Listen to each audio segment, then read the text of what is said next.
There's been multiple moments in my life where fear has held me back. Um, and it could be fear that started from a very young age. And sometimes all it takes is a parent to say one thing in passing or a friend to say one small comment, and it sticks with you for the rest of your life. So, for instance, being vulnerable here on the podcast, but public speaking like has always been one of my greatest fears, which is a little ironic because now I have a podcast.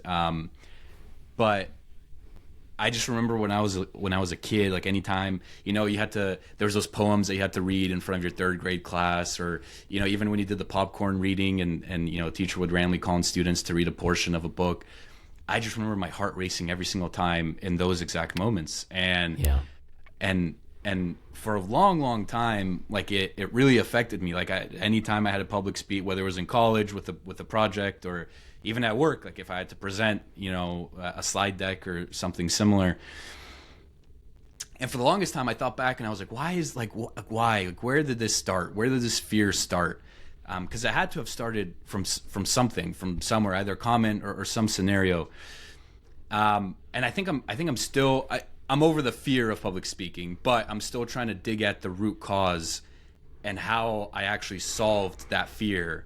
Because it's interesting, because one day I remember I was at work and I was getting up to give a presentation, and I was like, I don't feel nervous, and this is weird. Like, this is unusual. Like, and what's interesting is like my mind almost tried reverting back to old me and say, no, this is weird. Like, you need to be nervous. Like I could feel myself thinking, you need to be nervous.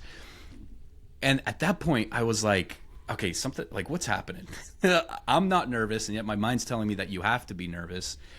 And that's what kind of kickstarted also my journey, just understanding the mind a bit more. And I know you talk a lot about psychology, and you bring up fear in some of your books, and just this idea of how to overcome fear.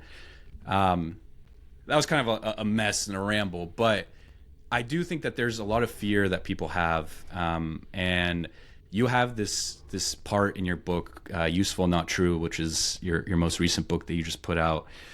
And I want to read this quote. So you said, and this is in relation to fear, your mother always said, be careful, teaching you to live in fear. Your father had a terrible temper, teaching you not to share your thoughts. And I think this ties back into what I was saying with, it could be a small comment from a parent. In your own experience, how have you seen fear manifest in your own life, and also in maybe people that you know? And what's your advice to people who are maybe going through something where they're so fearful and they don't know how to overcome that fear? There's a lovely, simple acronym for fear, which is false evidence appearing real. I like that because it's memorable.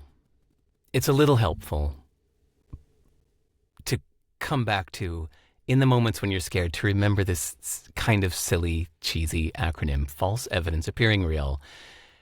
To ask yourself in that moment, is this a reality or is this just in my head? And of course it's entirely in your head.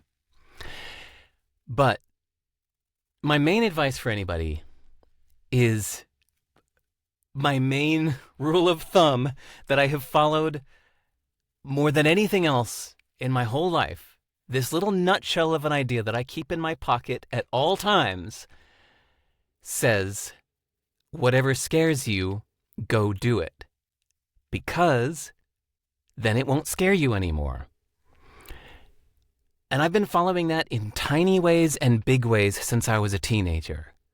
In the small moment-to-moment level, I notice, for example, there's an intimidating person 10 seconds away from me.